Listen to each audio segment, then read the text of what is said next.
Rick looks at it and says, this rock is very important, same conclusion, but it's so important, I want to be careful about moving it. Marty Lagina's biggest gamble wasn't buying Oak Island or funding 13 seasons of excavation. It was approving a third caisson after 2 came up empty, pivoting 40 feet northeast and betting the most expensive drilling season in the show's history on dissolved traces of gold and silver found in underground water. And this is the first year we've had direct indications of precious metals, and by that I mean we have silver dissolved in the water. That single decision tells you everything about how Marty operates, and it's the reason this search is still producing results when most investors would have walked away a long time ago. The man who bets on data. Before Oak Island ever entered the picture, Marty Lagina spent 2 decades building a career on one skill: reading what's underground and deciding whether to keep drilling. He graduated from Michigan Technological University with a degree in mechanical engineering. Then he went straight to the University of Michigan for law school, finishing in 1982. Most people pick one track. Marty picked both. I want to be very clear about something right from the start. After spending years on Oak Island, you develop a healthy skepticism, you learn to separate hope from evidence. And that combination of technical knowledge and legal strategy became the foundation for everything that followed. The same year he finished law school, he founded Terra Energy. It wasn't a side project. Within a few years, Terra grew into the largest natural gas operator in the entire state of Michigan, developing more than $3 billion in natural gas resources across the region. In 1995, Marty sold Terra to CMS Energy for $58 million. That sale alone would have been a comfortable ending to most careers. Marty treated it like a chapter break. In 2004, he launched Heritage Sustainable Energy and moved into wind power and clean energy development. He also bought Villamari Vineyards, a 60-acre winery operation on Michigan's Old Mission Peninsula that he continues to run personally. The man's portfolio stretches from underground gas reserves to wind turbines to wine grapes, each one a calculated bet on a different kind of resource. His estimated net worth sits around $100 million. But the number that matters most isn't any dollar figure. It's the operating philosophy behind all of it. In oil and gas exploration, dry holes are part of the business model. You drill, and sometimes nothing comes up. A dry hole doesn't mean the resource isn't there. It means it isn't there at that exact spot, at that exact depth. Yeah, well, we're not going to miss the next time. No. If you didn't find it, you just move on to the next location. Literally, our top pocket location was the one we're about to move to. Right. Yep. You log what you found, even if what you found is absence, adjust your geological model, and move the rig to the next location. Every successful wildcatter understands this at a gut level. You don't fall in love with the location. You commit to the process of narrowing down where the resource actually sits, one data point at a time. Marty didn't learn that philosophy from a textbook. He lived it across hundreds of drilling decisions over 2 decades, wells that produced, wells that didn't, and the discipline to tell the difference between a bad location and a bad interpretation. When he eventually turned his attention to a 200-year-old treasure mystery on a small island in Nova Scotia's Mahone Bay, the terrain changed dramatically. The thinking didn't change at all. The buy-in. In 2006, Rick and Marty Lagina purchased 50% of Oak Island tours from Dan Blankenship, one of the island's longest-tenured treasure hunters. Rick had been dreaming about this moment since he was 11 years old, after he stumbled across an article in Reader's Digest about the Money Pit and the centuries of failed attempts to reach whatever sites at the bottom. For Rick, this wasn't a business opportunity. It was the fulfillment of a childhood obsession that had never faded. Marty came at it from a completely different angle. He provided the majority of the funding for the purchase, and from the very beginning, he framed the investment not purely as a treasure hunt, but as a potential tourist attraction.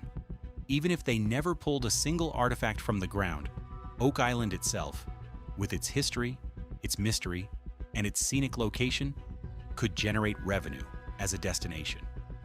That framing matters because it reveals how Marty manages risk. He wasn't betting everything on finding treasure. He was structuring the deal so the downside was survivable, regardless of what they dug up.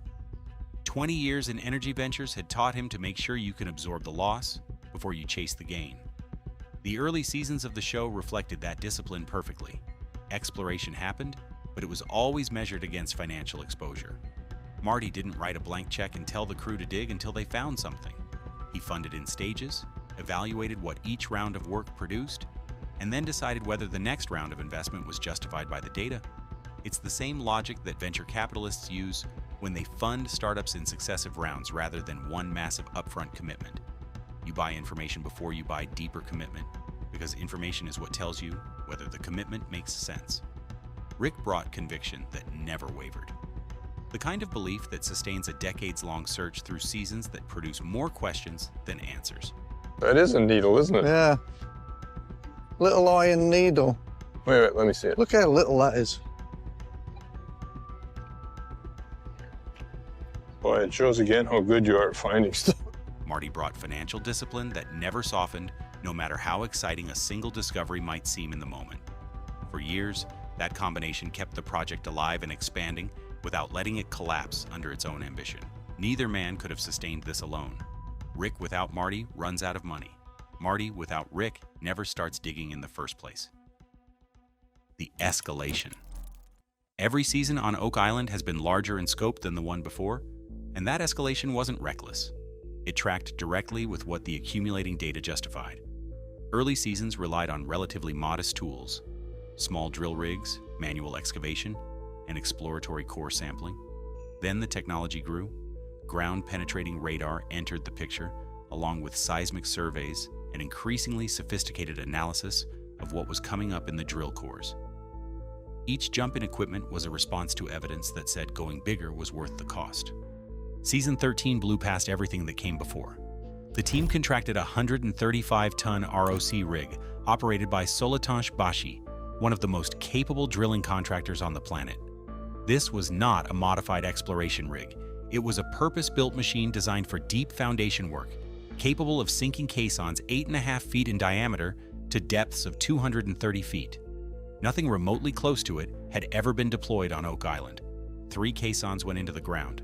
TPF-1, the first attempt, seized at just 25 feet, a mechanical failure caused by the challenging subsurface conditions, not a reflection of what was down there. Karma-1 fared far better, reaching 212 feet deep into bedrock. Peacock-1 hit 211 feet. Each of these was an enormous operation requiring weeks of continuous rig time, specialized crews, fuel, steel casing, and precision engineering to keep the shaft stable as it descended through loose fill, original ground, and finally into solid rock. No one on the team has ever put a public number on the total cost of Season 13, and that silence speaks volumes on its own. But anyone with experience in heavy civil drilling or deep foundation work can look at the specs. A 135-ton rig, running continuously for months, 3 separate caissons, on a remote island accessible only by causeway, and understand that the price tag dwarfed every previous season combined. Marty signed off on all of it because the data said the target was reachable. The double down. 2 caissons had reached bedrock. Neither one produced treasure. Gary Drayton, the team's metal detection specialist, ran his equipment over every load of spoils that came out of Karma-1. Nothing registered. The void they'd identified at 150 feet inside Peacock-1, the anomaly that had generated so much anticipation, turned out to be a cluster of natural boulders. A geological feature, not a man-made chamber, not a vault, not a tunnel, just rock that had shifted over millennia and left a gap. For most investors, that would have been the end. 2 shafts punched all the way to bedrock with nothing meaningful to show for it. No gold, no silver, no vault, no chamber. Makes about as convincing a case as you can build that there's nothing down there worth finding. The sunk cost was already enormous. Continuing meant spending even more on a 3rd caisson, with no guarantee the outcome would be any different. Marty didn't base his decision on what the empty shafts lacked. He based it on what the water contained. In a war room meeting, the team reviewed geochemical analysis from Dr. Ian Spooner, who had been testing the underground water flowing through the formation beneath the Money Pit area. Spooner's data showed elevated concentrations of silver. Separate testing by Michelle confirmed both gold and silver dissolved in the water moving through those same underground channels. Precious metals don't dissolve into groundwater from nowhere. They leach from a source. and the concentration patterns pointed to a specific zone, roughly 40 feet northeast of the existing caissons, in the area the team had been calling the Peacock Zone. Marty looked at 2 empty shafts and a geochemical map that said the target was nearby but offset from where they'd drilled. He approved the pivot, a third caisson, repositioned 40 feet northeast, at the single most expensive point in the project's history. 2 failures deep, with every rational argument pointing toward shutting down, Marty doubled down because the dissolved metal traces were exactly the kind of evidence he'd spent his entire career interpreting. In oil and gas, you don't walk away from a prospect just because 2 wells came up dry. Not when the subsurface chemistry still says the resource is in the area. You refine your model and drill again. That is the gamble this whole story is about. Not the island purchase in 2006, not the television deal that brought cameras and funding. The real gamble was approving a 3rd shaft after 2 came up empty at peak cost, on a remote island where every hour of rig time burns through resources at an extraordinary rate, all because parts per million of precious metal in underground water told him the target was close. Everything Marty has built, earned, and learned across 4 decades of resource exploration led to that single moment of decision. How Marty reads a room. Rick Lagina is the emotional center of the operation. He carries the weight of over 200 years of failed attempts on his shoulders, feels the significance of every artifact, and instinctively connects each discovery back to the human beings who buried it or searched for it before. When the team pulls something from the ground, Rick feels the impact first and processes the data second. That emotional investment is what gives the search its heart, and it's why viewers connect with him the way they do. Marty processes in the opposite direction. When a stone shot came back from laboratory testing, his response was measured and specific. He said he was 90% certain it was a projectile from the 1300s or 1400s. Not overwhelmed by the implications, not swept up in the romance of a medieval artifact on a Canadian island, he assigned a confidence level. That's an engineer talking, applying probability to physical evidence, the same way you'd evaluate drilling core results before committing to the next well. His longtime business partner Craig Tester operates from the same framework. Tester has described their shared approach as tempered excitement, resisting the urge to ride the emotional roller coaster of each discovery, instead waiting until all the data is collected before drawing conclusions. That shared discipline between Marty and Craig is the ballast that keeps the entire operation from tipping over at this scale. It's what keeps Marty writing checks during seasons when the smart-sounding move would be to stop, because the underlying data still justifies one more round. And just as importantly, it's what prevents him from throwing money at a single exciting discovery before the evidence confirms it actually means what everyone hopes it means. Excitement without verification is just noise, and noise is expensive when you're operating at this budget level. Marty invests in increments, reads the data between each bet, and treats every season like a new funding round that has to earn its approval based on what the previous round revealed. When the evidence supports escalation, he escalates harder than anyone expects. A 135-ton rig proves that. When the evidence doesn't support it, he holds and waits for better information.